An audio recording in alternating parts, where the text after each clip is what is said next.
Olá, CACDista! Bem-vindos a mais um resumo semanal de notícias do podcast DEG. Me chamo Isabela Starepravo e hoje, dia 12 de dezembro, trarei para vocês o que aconteceu de mais importante na última semana para quem se prepara para o CACD. São destaques desta semana. Duas grandes potências redesenharam sua atuação na América Latina. Os Estados Unidos divulgaram sua nova estratégia de segurança nacional e, pela primeira vez em décadas, colocaram a região novamente no centro das prioridades. O documento resgata abertamente a lógica da doutrina Monroe, agora apresentada como corolário Trump. Mais presença militar no Caribe, América Central e América do Sul. Vigilância ampliada e a promessa de barrar interferência externa, principalmente da China. A mudança traz risco de militarização, pressões diplomáticas e reabertura de disputas por soberania, no momento já marcado pela apreensão de um petroleiro venezuelano pelos Estados Unidos e pela escalada de tensões com Caracas. Do outro lado, a China lançou sua nova política para a América Latina e o Caribe, defendendo uma parceria de igualdade e benefício mútuo, focada em comércio, tecnologia, infraestrutura e uma agenda de longo prazo com forte ênfase em soberania e multipolaridade. O documento, publicado poucos dias após o anúncio norte-americano, reforça a disputa por influência na região. Enquanto isso, o comércio exterior chinês bate um superávit histórico de mais de US$ 1 trilhão, apesar da guerra comercial com os Estados Unidos. A China redireciona exportações, avança em novos mercados e segue ampliando presença global, mesmo com demanda interna fraca. O recorde já provocou reações. A União Europeia cogita novas tarifas e o México discute sobretaxas de até 50% para produtos asiáticos. No Sudeste Asiático, Tailândia e Camboja voltam a se enfrentar e violam o recente acordo de paz mediado pelos Estados Unidos, reacendendo um conflito territorial histórico e trazendo à tona precedentes importantes da Corte Internacional de Justiça sobre fronteiras e reconhecimento. E nas nossas notícias mais curtinhas temos: a CITES aprovou nova resolução sobre o pau-brasil, o Instituto Guimarães Rosa e a Fundação Biblioteca Nacional firmaram um novo protocolo de cooperação, o PEC-G completou 60 anos, duas cidades brasileiras entraram para a rede de cidades de aprendizagem da Unesco e Cabo Verde sediou o primeiro seminário de cooperação técnica das OPACAS. Como primeiro destaque dessa semana, temos uma notícia que, além de ser muito importante para o Brasil, é para toda a geopolítica mundial. A América Latina volta a ser área de prioridade estadunidense. Na sexta-feira, dia 5 de dezembro, a Casa Branca divulgou a nova estratégia de segurança nacional dos Estados Unidos, reposicionando a América Latina no centro das suas prioridades de segurança e geopolítica. A base desse reposicionamento, nada menos que a reativação explícita da doutrina Monroe, reformulada agora como, adivinhem só, corolário Trump. O que mudou e quais são os pontos da nova estratégia dos Estados Unidos? O documento de 33 páginas redesenha o mapa de interesses norte-americano, menos foco no Oriente Médio e Europa e reforço da presença em todo o hemisfério ocidental, o que para os Estados Unidos é o continente americano. A estratégia prevê aumento da presença dos Estados Unidos no Caribe, na América Central e do Sul, com investimentos em marinha, guarda costeira, inteligência e até operações contra narcotráfico e imigração irregular.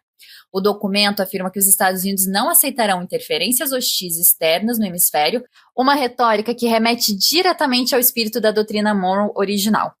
A retomada desse princípio histórico é apresentada como uma resposta à crescente influência econômica e tecnológica de potências como a China na região, além de pretender justificar maior cooperação e até intervenção em nome da estabilidade regional e do combate a redes criminosas transnacionais.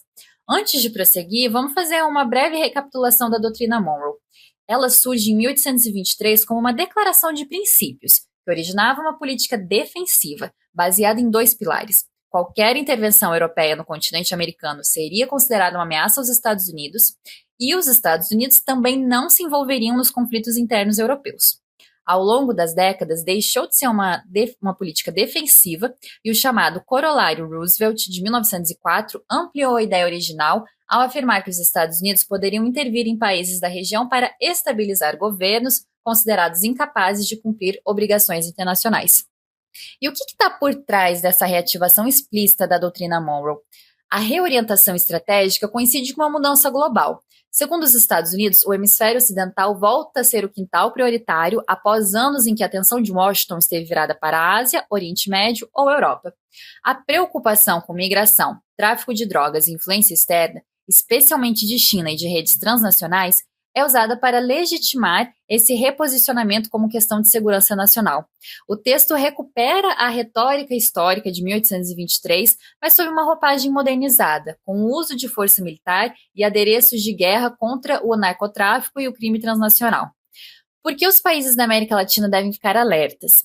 Para muitos especialistas e diplomatas latino-americanos, a reativação da doutrina Monroe é sintoma de uma política externa intervencionista, que historicamente resultou em intervenções militares, golpes e instabilidade na região.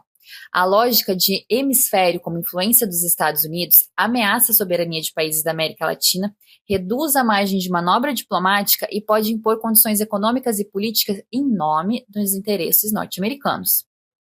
Há o risco de militarização da segurança regional, a intensificação de operações navais e de vigilância, a retórica de combate ao narcotráfico e imigração e a possibilidade de intervenções diretas colocam a região na mira de disputas geopolíticas graves e de espiral de violência.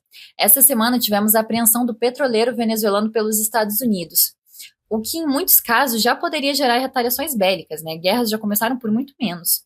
A divulgação dessa estratégia coincide ainda com essa escalada entre Estados Unidos e Venezuela, reafirmando a retórica do combate às drogas. E para o Brasil, o que isso representa? A mudança implica pressão diplomática, risco de alinhamento forçado e a reabertura de disputas por soberania e autonomia nas decisões internas.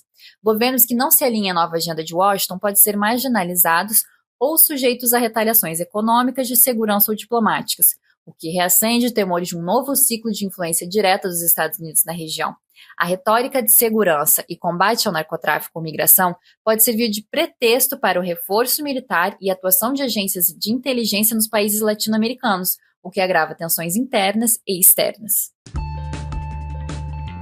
China lança nova política para a América Latina e Caribe. Não foram só os Estados Unidos que divulgaram sua visão estratégica da América Latina. Outra superpotência também apresentou um documento sobre o tema. O governo da China publicou um novo documento oficial que traça as diretrizes de sua política para a América Latina e o Caribe. Essa já é a terceira edição do documento. Esse texto define a visão chinesa sobre como aprofundar a relação com a região nos próximos anos, com foco em cooperação ampla e de longo prazo entre os dois lados.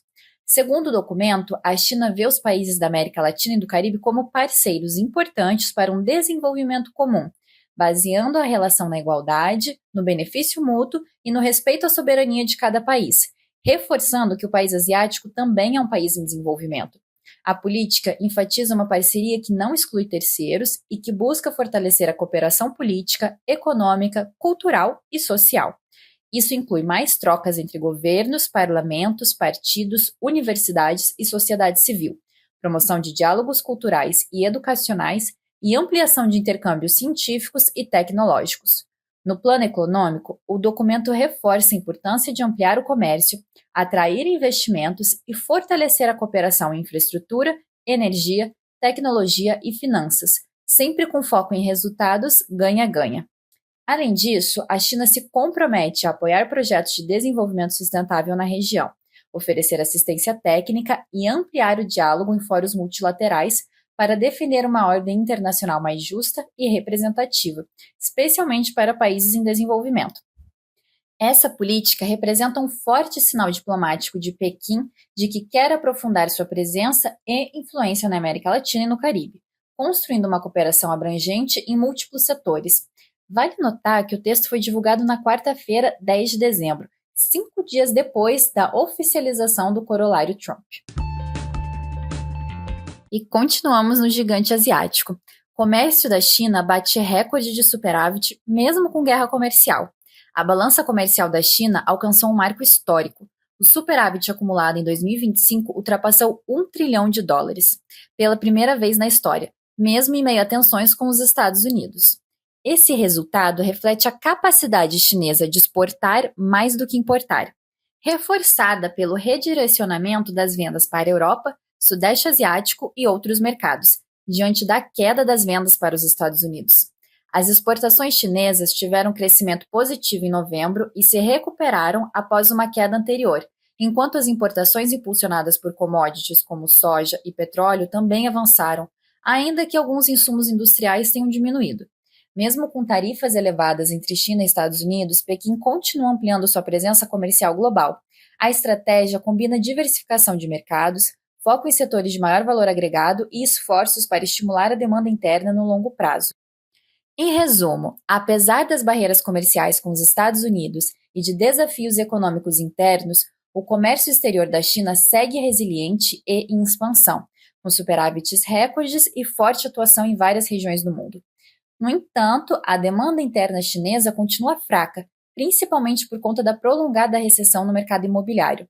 Lembrando que o aumento da demanda interna é um objetivo importantíssimo para os chineses, sendo inclusive um dos principais pontos do 15º Plano Quinquenal, que valerá de 2026 a 2030. O superávit chinês acabou gerando reações pelo mundo. Macron disse que a União Europeia poderá tarifar produtos chineses para tentar diminuir o desequilíbrio comercial com o país asiático. A Câmara Baixa mexicana aprovou tarifas de até 50% para produtos de alguns países asiáticos, incluindo a China, mas ainda precisa da aprovação da Câmara Alta para valer. Importante frisar que o México está negociando a renovação do seu acordo comercial com os Estados Unidos, então essa decisão pode ter fatores diplomáticos envolvidos também. E aproveitando que estamos falando sobre a China, eu queria deixar aqui uma notícia, quase como uma notinha de rodapé, mas que eu não queria que passasse em branco. Na ONU, 43 países lançaram um novo grupo de amigos da governança global. A iniciativa, apoiada pela China, quer reformar o sistema internacional, reforçar a centralidade da ONU e ampliar a voz do Sul global. O grupo defende soberania, não interferência e uma ordem multipolar, e pretende coordenar ações e propostas em favor dos países em desenvolvimento. E, para finalizar nossos destaques, continuamos no continente asiático. O acordo de paz entre Camboja e Tailândia foi violado. Tailândia e Camboja herdaram o conflito da época da colonização. A Tailândia não foi colonizada, mas o Camboja era uma colônia francesa e foi o país europeu que traçou as fronteiras entre os dois países. Isso, é claro, não ficou bem resolvido e os dois compartilham hoje 800 quilômetros de fronteira com diversas indefinições. A Tailândia atacou o vizinho na segunda-feira, 8 de dezembro, sob a justificativa de um ataque preemptivo, aquele ataque que você faz alegando que você seria atacado se não fizesse. Esse ataque rompeu com o acordo que os dois países tinham feito em outubro, intermediado por Donald Trump, e assinado na Malásia. Em novembro, Anutin, primeiro-ministro da Tailândia, já havia suspendido temporariamente o acordo de paz após um incidente com minas terrestres resultar em troca de tiros. O último conflito em maior escala entre os dois havia acontecido lá por 2011, mas em maio deste ano as tensões voltaram a aumentar por conta de um soldado cambojano morto em uma troca de tiros. A Tailândia já possui quase 500 mil deslocados internos por conta do conflito e destituiu sua primeira-ministra em julho por conta de uma ligação entre ela e o presidente do Senado cambojano. Na ligação, Paetong Shinawatra chama o líder cambojano Hun Sen de tio, visto que o pai da então líder tailandesa era muito amigo dele, além de adotar um tom conciliador nessa ligação, o que levou o Tribunal Constitucional tailandês a considerar que ela violou padrões éticos e estava prejudicando interesses nacionais. Essa notícia envolve também direito internacional. Tailândia e Camboja também já protagonizaram um caso importante na CIJ, caso Previrear. Além das questões de mérito, o caso foi importante por uma questão de precedente e uma processual. A primeira é a questão do reconhecimento. A CIJ determinou que a Tailândia reconheceu tacitamente um templo como pertencente ao Camboja ao receber um mapa que o templo estava em território cambodiano e não ter contestado isso, ou seja, teria sido um reconhecimento tácito. Já na questão processual, vale notar que ambos os países recusaram escolher um juiz ad hoc que eles teriam direito pelo regimento interno da CIJ. O caso, no entanto, teve uma nova decisão em 2013, pois a Tailândia, apesar de reconhecer que o templo estava do lado cambojano, alegava que as áreas adjacentes ao templo não estavam na decisão da corte e, portanto, ainda não estavam delimitadas. A CIJ declarou então que toda a província de Previrear pertencia ao Camboja. No entanto, a decisão não resolveu todos os problemas fronteiriços entre os dois países e as tensões continuam até hoje. E esta semana tivemos várias notícias curtas bem interessantes. Tem semana que o Itamaraty praticamente não solta nota, mas essa semana eles soltaram várias e algumas coisas bem importantes para o CACD, então presta atenção nesse bloco. A primeira notícia é que, por iniciativa brasileira, a CITES aprovou resolução que aprimora a regulamentação internacional sobre o pau-brasil. Em nota conjunta, o MRE, o MMA e o MINC celebraram a adoção da nova resolução durante a 20ª reunião da Conferência das Partes, a COP20, da Convenção sobre o Comércio Internacional das Espécies da Fauna e Flora Selvagens em Perigo de Extinção, a CITES. A árvore, símbolo da história e identidade brasileiras, já perdeu 84% da sua população nativa nos últimos 150 anos, contando hoje com apenas 10 mil indivíduos isolados, o que significa uma baixa capacidade de regeneração. O novo texto diferencia melhor o que é uso comercial e o que é uso não comercial, especialmente no caso de instrumentos musicais feitos com a madeira. A decisão esclarece as condições para que os músicos circulem com seus instrumentos sem fins comerciais, mantém a permissão para itens feitos antes da convenção e reforça a proibição do comércio de pau-brasil retirado da natureza. Também cria novas obrigações para os países consumidores, como rastreamento e identificação de estoques, além de incentivar pesquisas sobre madeiras alternativas para arcos e instrumentos. Na prática, essas medidas fortalecem a fiscalização, reduzem brechas para a lavagem de madeira ilegal e trazem mais segurança jurídica, tanto para autoridades quanto para usuários legítimos. A nota destacou que a decisão representa avanço relevante para a conservação da espécie, preservando o equilíbrio entre proteção ambiental e expressão cultural. Temos notícia também sobre diplomacia cultural.